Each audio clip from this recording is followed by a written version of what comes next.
Saludos, lunes, el avispero revuelto, eso es una picadera por todos lados, todos contra todos, este país se ha vuelto cachacascán. ¿Usted se acuerda cómo era cachacascán? Había una pelea que eran 20 luchadores, 10 buenos y 10 sucios, así se llamaba. Y entonces limpio y sucio. Y se tiraban todos hasta que quedaba uno y ganaba. Más o menos así está la cosa.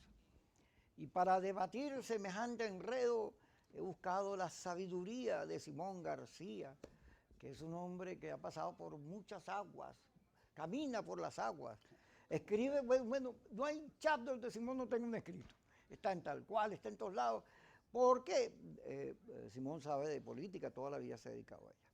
Simón, voy a comenzarte con esto. La intervención de Capriles, diciendo que va a votar, ha producido un gran revuelo, a mi juicio positivo. Sin embargo, sus adversarios, digo adversarios porque ya no son aliados, antes eran aliados cuando fue candidato, muchos de los que los atacan hoy estaban en su campaña. Emilio Craterón estaba con nosotros en el voluntariado y muchos de ellos compartieron caminatas, recorridos por el país. Sin embargo, hay una disputa por unos problemas que cuando tú les metes la lupa, caramba, deberían llamarnos a la reflexión. Roberto Marrero, una entrevista con César Miguel Rondón. Y él dice que lo que hizo Guaidó y lo que hizo Enrique tiene sentido, son coherentes, una cosa impulsó la otra, que todo este avance de la negociación tiene que ver con la presión montada por Guaidó. Conversando en el cuadro con mucha gente, quienes están al lado de Guaidó, los diputados, sienten que esta discusión, la respuesta que se le dio a Guaidó cuando él llama a componer la ruta, tanto de María Corina como de Capriles, oye, desconocen su esfuerzo, es un muchacho que se ha bajado, ha hecho, le ha puesto corazón, que desconocen eso. Y ha generado una solidaridad con Guaidó. Pero aparte de la solidaridad, el señor Freddy Guevara, según dice Patricia Poleo, tiene los laboratorios de su partido dispuestos a decirle a Capriles cantidad de barbaridades. Cobarde, porque no cobraste cuando ganaste, te entendiste con el gobierno. Hay una foto de Capriles, de un alacrán con la cara de Capriles, eso no lo hace cualquiera, es la gente que se pone en eso, ¿no? Prepararon la intervención de Capriles, bueno, disponerlo en las redes, y luego al Capriles fijar posición con el peso que él tiene, bueno, María Corina, los otros laboratorios, Pan Post y el propio gobierno, todos contra Capriles. Y entonces pareciera que, caramba, nadie lo quiere ahora, cuando no es así, porque Capriles no es más que la continuidad del discurso de la Iglesia, que produjo ese efecto conmovedor, y de Fede Cámara, la Asamblea Nacional de Fede Cámara. Pero como dice Alberto Barrera Tisca en el New York Times, es una caimanera, unas pirañas, canibalización, otra vez la oposición canibalizándose, como los cangrejos del cuento, aquellos que hay unos cangrejos sin tapa y unos con tapa. ¿Por qué hay unos con tapa? Bueno, porque si los dejas sin tapa se escapan. ¿Y por qué estos no tienen tapa? Porque los de abajo los empujan. No, son venezolanos y los hunden a cualquiera. Entonces es un cuadro donde la percepción que uno recoge en la calle es, primero, oye, qué feo esto que la oposición esté dividida y que no se golpe entre ella misma. Qué feo este espectáculo de insultos unos contra otros. Y segundo, vamos a perder. Esto se fregó. Aquí no hay nada que hacer. Porque ni Guaidó, ni Capriles, ni nadie, esto así, los políticos son una porquería. Dicho esto, señor Simón, se lo pongo allí para que usted intervenga y comencemos nuestro debate. Bueno, son demasiados temas que has planteado, temas claves, decisivos para la suerte del país, y voy a tratar de responder a algunos. Yo creo que el que considera que la oposición está canibalizándose en este momento está viendo los árboles pero no el bosque. La oposición ha tenido durante todo este periodo una fase autoritaria, una fase de hegemonía excluyente, una fase de sustitución de la descalificación por el argumento, de los argumentos por la descalificación, y lo que está ocurriendo es exactamente al revés. Una parte de la oposición social, de la oposición institucional y de la oposición partidista está recomponiendo el juego y está partiendo desde la sociedad, desde la defensa de la gente, desde el sentido de país, a situar la oposición en una nueva lucha, en una nueva estrategia. Entonces, la oposición está exactamente en estos momentos recomponiéndose y recomponiéndose de una manera que inicialmente parece acertada. Este acierto hay que mantenerlo en los pasos sucesivos. Como tú has dicho, los tres elementos más importantes de este cambio en la situación, en la relación de fuerzas, oposición-gobierno, son, en primer lugar, la conferencia episcopal, que marca un rumbo institucional y que llena de idealidad la lucha de la oposición, de ideales y de ideas y de trascendencia, de sentido de país.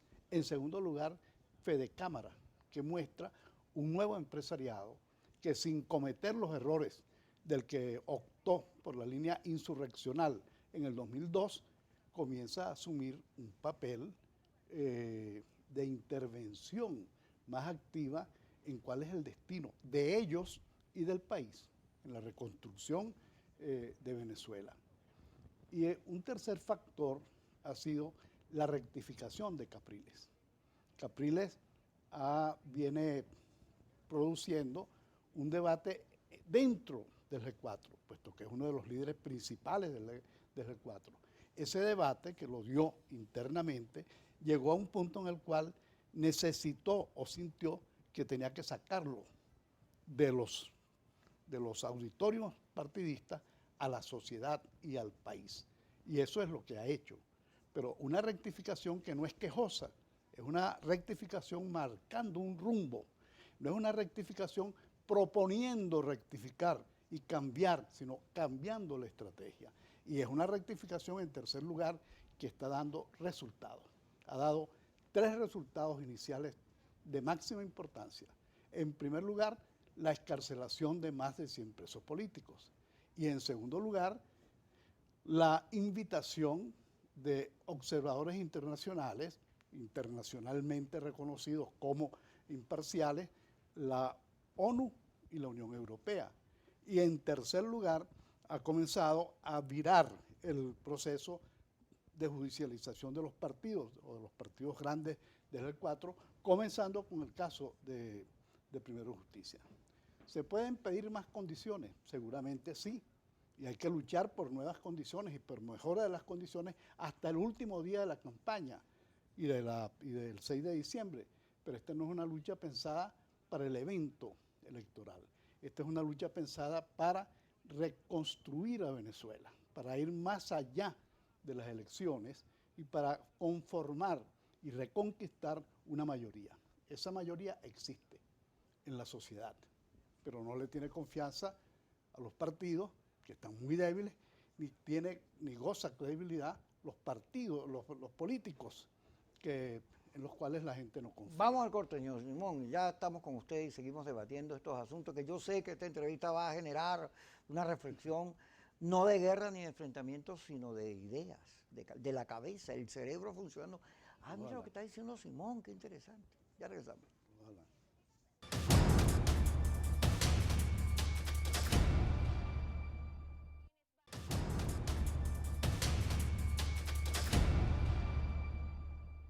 Un amigo muy querido me reclamaba, Kiko, tú estás diciendo en el programa que Guaidó es igual a María Corina y que no cree en la elección, que no cree en la negociación.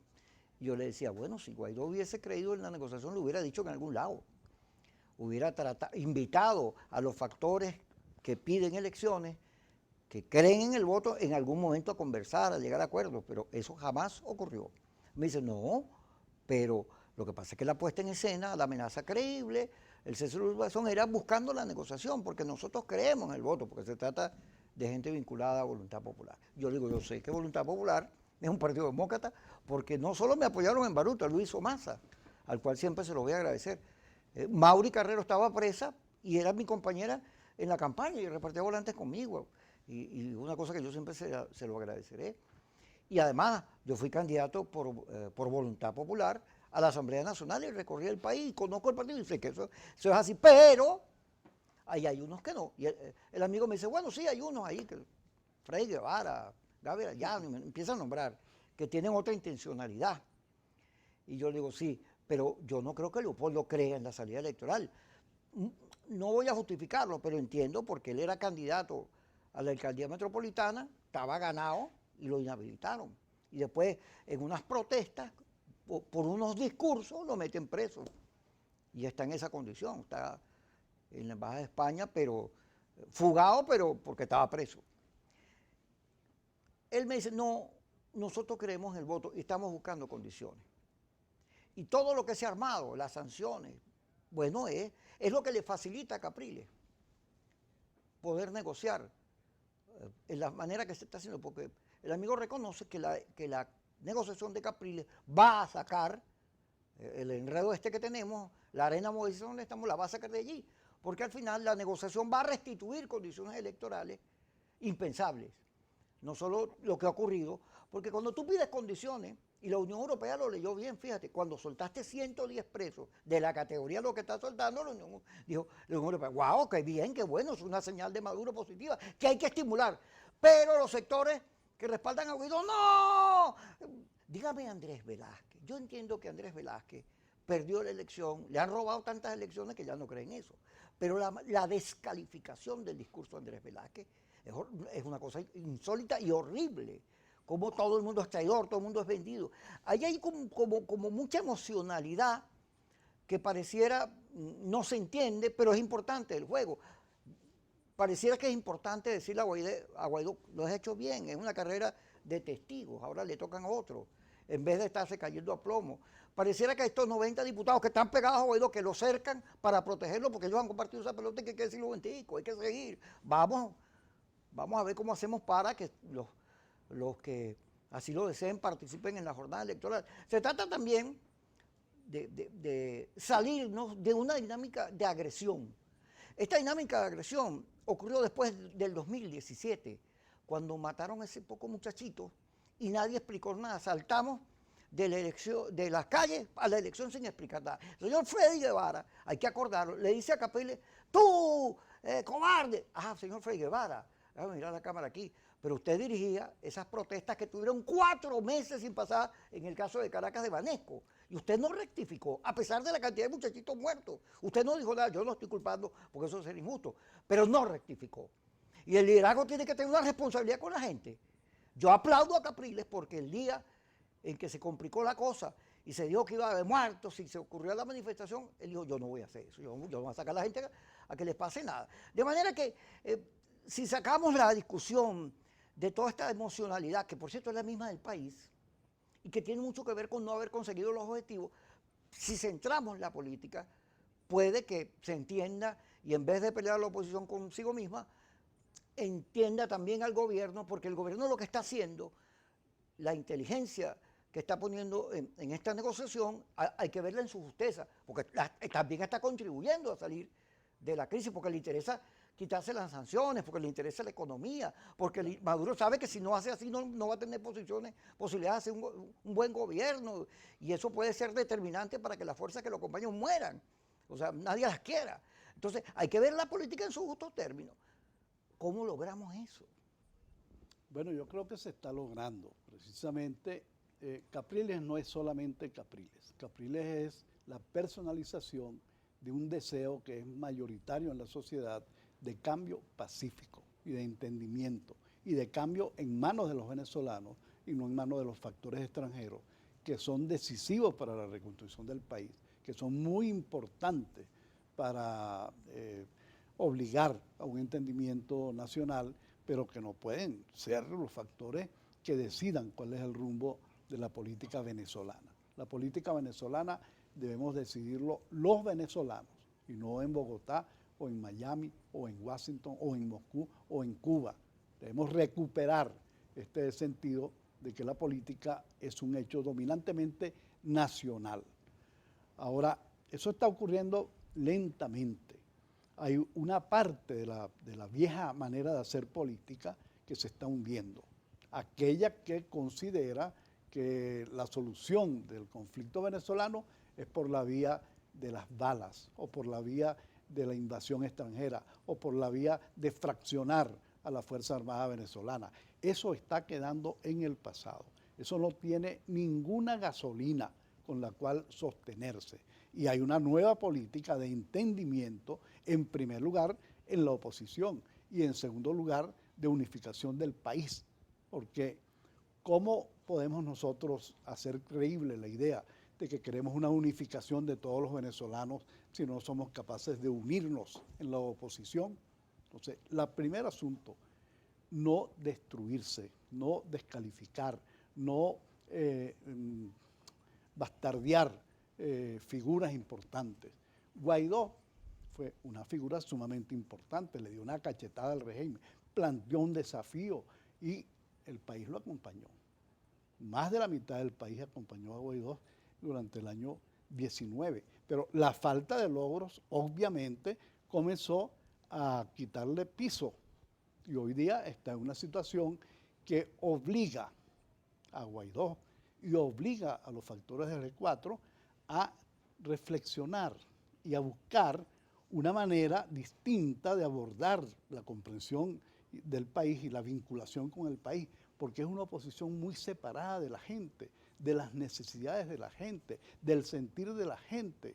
Entonces, no es la lucha en estos momentos, no es por la lucha, no es una lucha entre o compitiendo un liderazgo, es por el cambio de una estrategia que los hechos indican que fracasó y que están obligados a cambiar ese cambio, admitir que estuvimos trabajando sobre una base que no conduce al éxito, sino al desastre y al error, es sumamente difícil. Y yo creo que hay que hacer todos los esfuerzos para que la gente en los partidos de la oposición, en toda la fragmentada oposición, comprendan que es la hora de tener a la gente en la prioridad de la política, de tener los valores en la prioridad de la política, de tener la ética en la prioridad de la política. No solo una opción política, sino una opción de cambio basada en valores y en una comprensión del país que queremos. Simón, vamos a ir al corte y ya regresamos en esta entrevista que va a aclararlo todo o un poquito. Ojalá.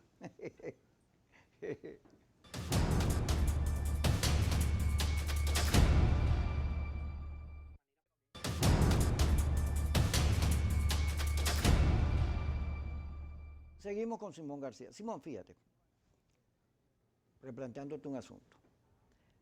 Si es verdad lo que dice el documento de Primera Justicia después de la discusión donde insisten en mantenerse en la abstención, hablan de que esa es la política del partido, quien no la suscriba estará fuera de él, pero después dicen el gobierno interino debe rectificar porque por la vía que va no va para ningún lado.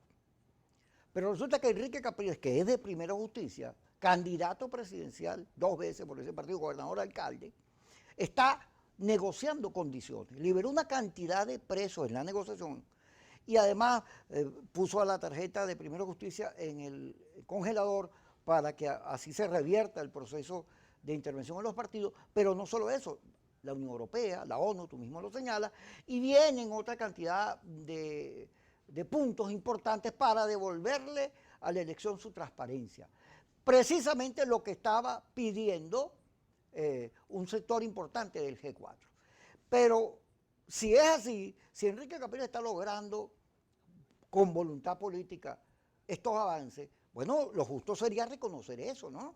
Y decir, ok, claro, se trancó el juego, como tú mismo dices, Guaidó, bueno, Guaidó, avanzaste hasta donde se pudo. Hay unos problemas con la política, los americanos no quieren intervenir, porque ya esa no es su condición, lo ha dicho Donald Trump, nosotros ya no somos el policía bueno del mundo, que cada país resuelva lo suyo, el TIAR nadie se quiere meter en estos problemas, y la fractura militar es un cuento como el gallo pelón, ¿no? Obviamente que la Fuerza Armada responde a su comandante en jefe, así ha sido después de la caída de la dictadura. Entonces, ¿por qué entonces no se plantea un debate? Bueno, vamos, ok, va en Capriles, ¿qué es lo que propone? Vamos a discutirlo, vemos, nos incorporamos, porque las encuestas dicen, si la parte del G4 que está llamando a la abstención se incorpora a la elección, le gana sobrado al gobierno. Bueno, pero ¿por qué no profundizas la discusión, sino lo que haces es montar estos laboratorios dándole trompadas a todo aquel que piensa distinto a ti? Porque fíjate cómo el episodio de la mesa de diálogo nacional. Bueno, esos partidos se atrevieron a ir a sentarse con el gobierno. Así es, claro. Y abrieron la puerta que le permite a Capriles meterse por allí para conducir, para aterrizar toda esta cantidad de condiciones que estaban planteadas en todas las negociaciones. Así es. Entonces, pero no reconocerla. Capriles eso, no. Capriles lo que pasa es que está disputándole el liderazgo a Guaidó, etcétera. Pero hay un problema político de fondo, hay un giro en la política, como tú señalas, pero esa no es la discusión. Sino la discusión es que me desconoces, que no me reconoces, que yo debería hacer esto, que tú deberías hacer lo otro. Fíjate que María Corina, que piensa más o menos igualito a Guaidó en cuanto al gobierno interino, al discurso de la amenaza increíble, le cae encima a Guaidó, tampoco lo respalda. Hay un sector de la oposición que acusa a Guaidó de ladrón, de robarse los dineros de Citgo, de Cúcuta, etc. Eso es una batalla en la cual todo el que es señalado, después señala a otro. Entonces Guaidó, que está acusado de tantas cosas, va y señala a Capriles, de otras muchas más. Entonces es un triángulo, nadie se respeta. Pero el problema está en la política, en cómo hacer para que la negociación, que se devuelvan las condiciones electorales. Hoy tenemos mejores condiciones electorales con la liberación de presos que las que teníamos hace 20 días, o cuando arrancó Guaidó.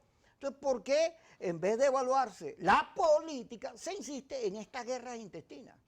Bueno, porque la política se está sustituyendo por la lucha de egos y por el coronavirus de la política, que es el hegemonismo excluyente. Aquí hay una parte de los dirigentes, en todos los lados, lamentablemente, que lo que piensan es en llegar a Miraflores ellos solos y ganar sin que los demás ganen, o ganar sin pagar el costo que hay que pagar en las transacciones por lograr que se produzca un nuevo entendimiento nacional. Es imposible reconstruir desde estas cenizas en las cuales se ha convertido Venezuela, con la destrucción de todo su aparato económico, con la destrucción de todas sus instituciones, con el debilitamiento de los valores, con el hambre de la gente, con la desesperación y el abandono en la cual se encuentra un país que se está empobreciendo masiva y brutalmente. Es imposible si no hay un entendimiento entre los adversarios y entre los proyectos de país distintos. Entonces tiene que haber un entendimiento entre el gobierno y entre la oposición, que vamos a llamarlo un entendimiento entre los venezolanos desde la ciudadanía para salvar a Venezuela. Salvar a Venezuela es salvarnos todos, seamos chavistas o seamos de oposición. ¿Cómo vamos a seguir? Sin gasolina, sin comida, sin hospitales, a merced de indefensos frente al coronavirus. Esto es imposible. Este es un momento de encuentro de todas las fuerzas que estén interesadas en cambiar, en flexibilizar y en lograr un régimen sin la asfixia autoritaria, que es el gran bloqueo, ese es el gran adversario. Eso hay que debilitarlo y ahí tenemos que empujar todos. Es un error ponerse a discutir sobre Capriles o sobre Guaidó como figuras aisladas. Es una nueva visión de Venezuela. Detrás de cada gran cambio venezolano ha habido un pensamiento de comprensión del país y de qué tipo de sociedad se quiere.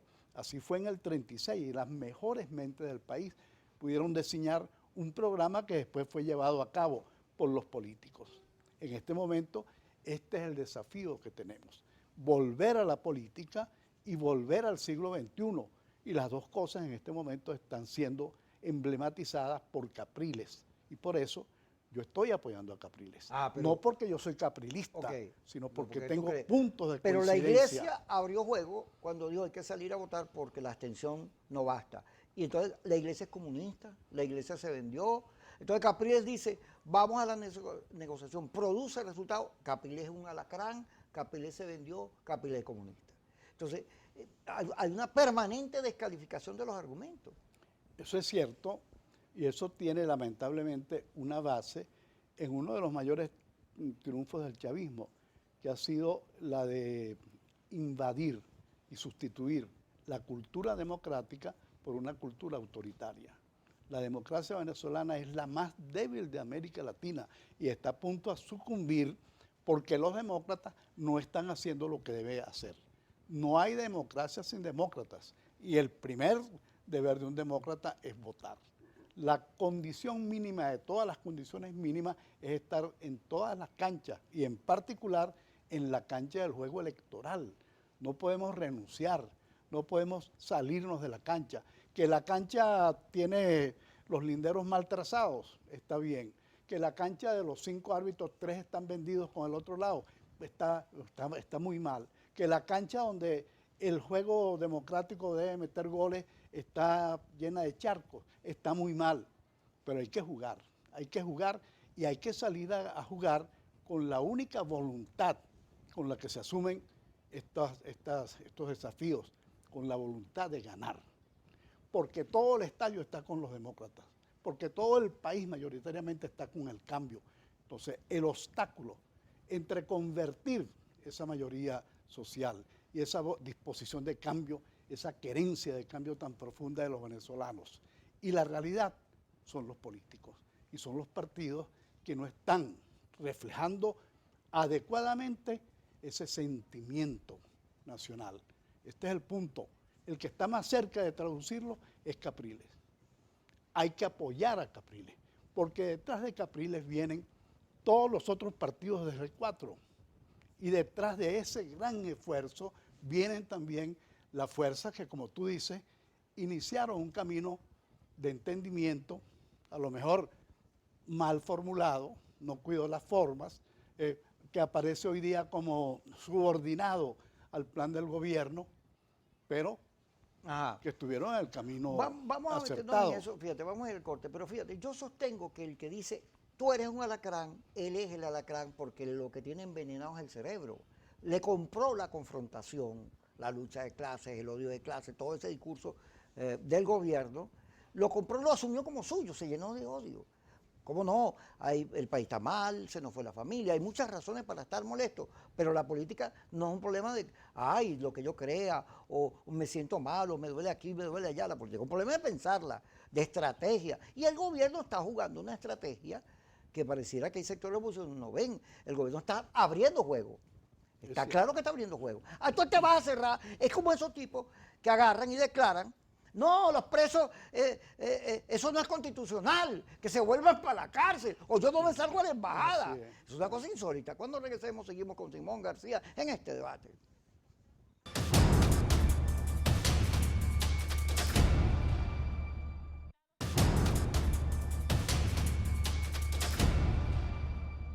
Seguimos con Simón García. Yo le decía a Simón que hay como un espejo. Cada vez que tú dices, te vendiste, eres un alacrán, es porque tienes el cerebro lleno de veneno. Porque no hay lógica para que alguien califique que es el otro. Si alguien decide en Venezuela, yo soy de oposición, ¿por qué va a venir alguien? Un tribunal, un paraíso. Tú no, tienes que pasar estos requisitos. Te hacen un juicio. ¿Qué es eso, chico? Aquí el 60% del país votó por Chávez. Entonces, si así tratas a la oposición, si así tratas a Capriles, esa gente que votó por Chávez, ya no, a mí me van a linchar, a mí no me van a entrar ahí. Entonces, esa es la antipolítica. Ahora tú se lo dices y alacrán contigo. No hay manera en que les entre en la cabeza que por esa vía no se consolida la mayoría ni la unidad, sino por el contrario, está dejando de entender la diversidad opositora que es muy compleja. Hay como 120 partidos. Para que califiques nada más como aceptable lo que a ti te gusta a tu juicio o como piensas tú, pero eso forma parte de un pensamiento no democrático. Eso cuando tú impones las decisiones. El día que Guaidó se juramentó tenía aquí a Edgar Zambrano y a Stalin González. Y ambos le preguntaron, ¿tú te vas a juramentar? Dijo, no, y fue y se juramentó. Había una política de imposición por la vía de los hechos, que no se reflexiona. O sea, Aquí hay un poco de gente que dice, bueno, pues yo estoy fajado aquí, aquí nadie informa, aquí nadie dice, aquí nadie debate, aquí nadie me consulta, sino que la cosa es como un tren para adelante como el elefante. Ahora, es posible modificar esa conducta que además no tiene nada que ver con los valores democráticos. Bueno, por supuesto que es posible. Y yo creo que en la base de la sociedad se está dando un proceso que indica que es posible. En mi cuadra, la mayoría son chavistas. Y había en el principio una política de aislamiento a mí que era el de la oposición. Hoy día nosotros podemos convivir, compartimos, porque sufrimos los mismos problemas. El problema de la falta de gas o el problema de la falta de gasolina o la dificultad para comprar productos en el mercado, los padecemos todos. Entonces, hay una base de vida existencial que nos une.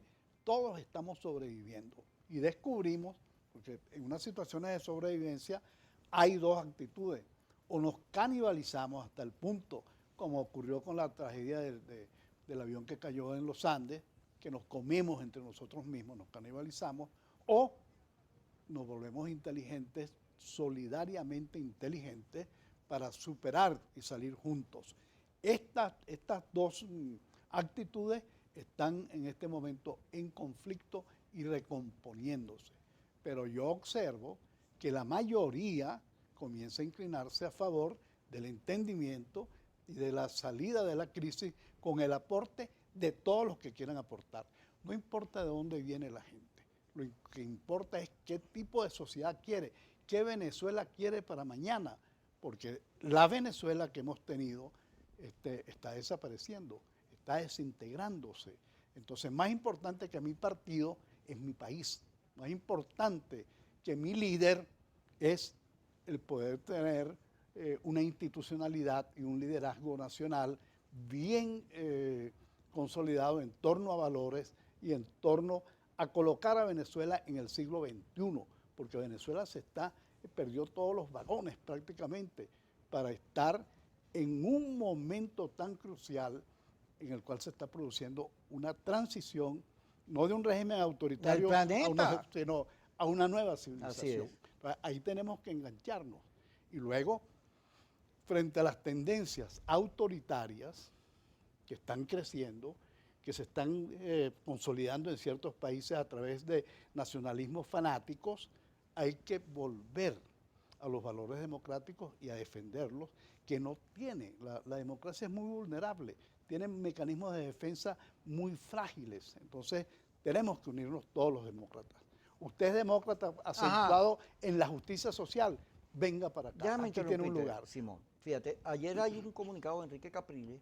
Entonces Enrique va a convocar, según dice el comunicado, y así me lo hacían saber varias personas que me llamaron, me decía, bueno, es que Capriles ahora viene con otra nueva exclusión, otra nueva política de segregación y no de unidad, porque dice ayer, entonces yo voy a buscar a la sociedad civil, y entonces voy a buscar unos puros, una gente buena, y entonces no voy a hacer acuerdos con nadie, todos los que coinciden en salir a votar, pues no pueden llegar a acuerdo con Capriles. Ahí está el MAS que está diciendo, yo te respaldo, Capriles, y no le dicen nada. Entonces Capriles no está proponiendo unidad de los factores que van a votar siquiera, sino está pendiente de que no lo alacranicen o de que lo vean puro o de relacionarse con el G4 y no con el país, porque al final de cuentas todavía está pendiente o pareciera que le duele lo que le dicen desde el G4.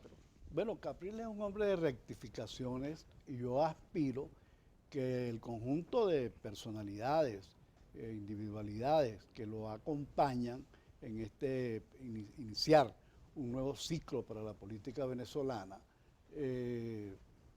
lo hagan reflexionar y lo hagan abrazar la idea de que lo importante es unir a todas las fuerzas de cambio, no importa de la diferencia que con ellas exista.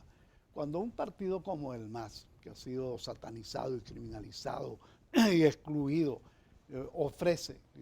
ofrecemos todas nuestras listas para los presos políticos, para los luchadores sociales, y ni un solo militante del MAS va a ir en nuestras listas. Bueno, hay que ponerle atención a ese gesto de desprendimiento del interés particular, de la lógica que es propia de un partido que siempre es una fracción aparte del conjunto de la sociedad. Hay en todas estas fuerzas, en el G4, ¿verdad?, como en los partidos de la mesita, hay gente buena y gente con la cual no es conveniente acercarse hoy porque tienen son víctimas de toda esta carnicería que ha habido y de este debilitamiento de los valores éticos que deben regir, ¿verdad? Es demasiado importante que un demócrata tenga ideas democratizadoras, pero es también demasiado importante que sea honesto. Entonces, el político debe ser honesto, no solamente parecerlo. Párate ahí, honesto. Fíjate que el argumento en la pelea interna de la oposición es que si tú vas a la elección te voy a quitar la visa, te voy a meter en el listo FAC, y hay plata circulando, plata, hay denuncias de que los buenos, los que se dicen superiores éticamente, están comprando y dando plata y amenazando a la gente con esos argumentos. No, esa es una forma inadmisible de deshonestidad, porque lo que tiene que valer en el acto ciudadano es el respeto a una voluntad de servicio al país. En estos momentos en que hay gente muriéndose de hambre, en estos momentos en los cuales el empobrecimiento está creciendo, desapareció la clase C, se ha transformado y se ha desplazado la localización de los ricos, es decir, los que viven bien, y curiosamente hoy hay más personas de la clase A en el llano que en el centro del país, que era el lugar tradicional de los más poderosos, de los amos del valle. Ahora no son los amos del valle, ahora hay los amos del llano, que son los que están produciendo más cerca de la producción, que es vital para el gobierno y que es vital para el país. En estos momentos en que todo eso está ocurriendo, ¿por qué los partidos van a darle la espalda a ese país en vez de comprenderlo? ¿Por qué van a sustituir el juicio de la eficacia política por los valores morales? Vamos a ir al corte, Simón, y seguimos hablando ya en el último negro de algo que te quiero plantear, que es, el gobierno, porque aquí yo juego solito, el gobierno no juega. Hay una cosa insólita, Simón, que es que yo no voy a elecciones porque el gobierno no me da condiciones. Entonces dependes del gobierno, no de tu política y tu convicción. Entonces, cosa insólita. Ya regresamos.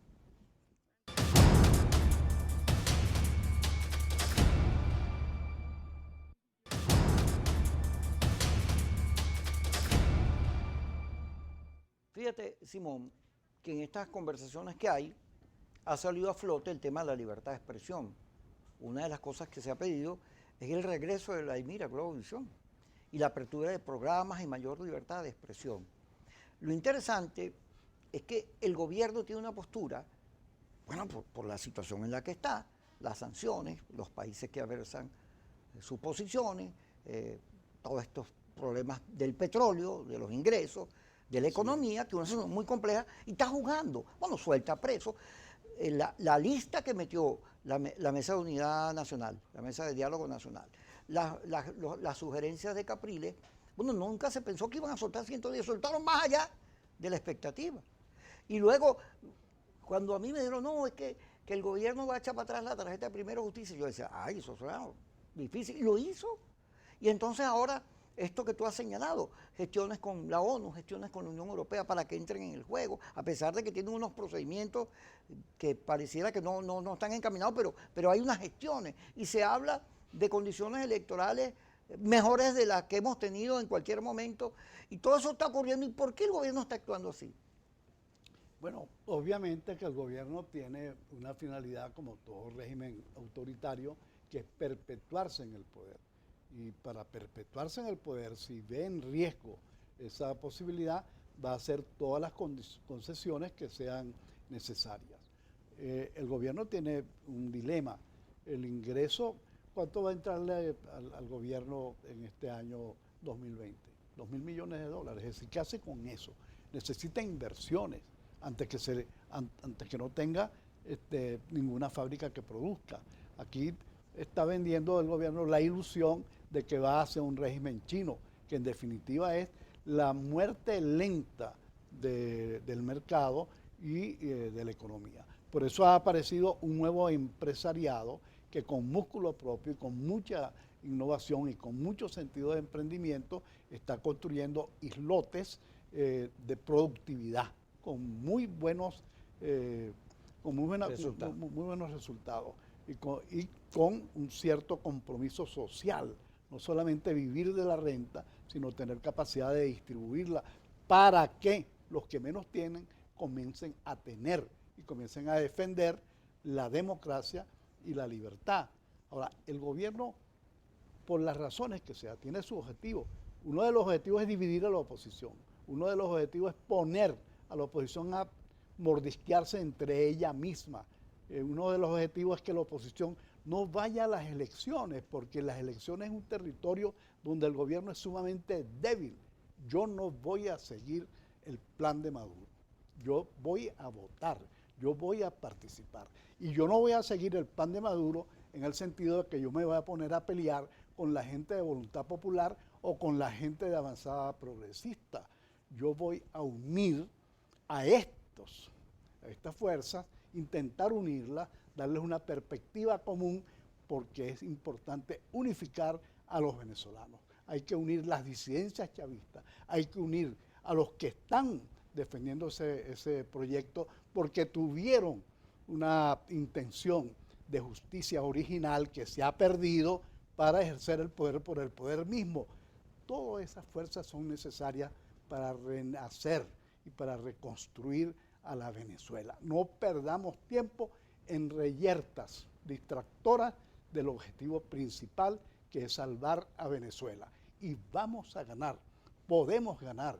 Es difícil, pero tenemos 2 meses para lograr que el país que quiere cambio se ponga de acuerdo en una palanca para lograrlo, que es ejercer la poderosa e invisible arma del voto contra el régimen.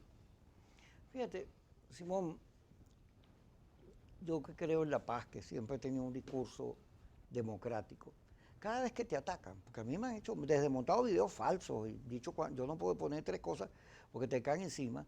Yo en una oportunidad saqué 1000 señores que lo único que hacían era decirme groserías, que son parte de estos laboratorios.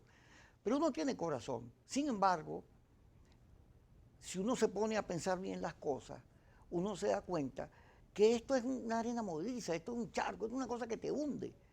Y debe haber una reflexión hacia la política, que es el entender que los intereses del país, que los intereses de la mayoría, que los demás deben importar, lo que te debe llevar a un razonamiento diferente.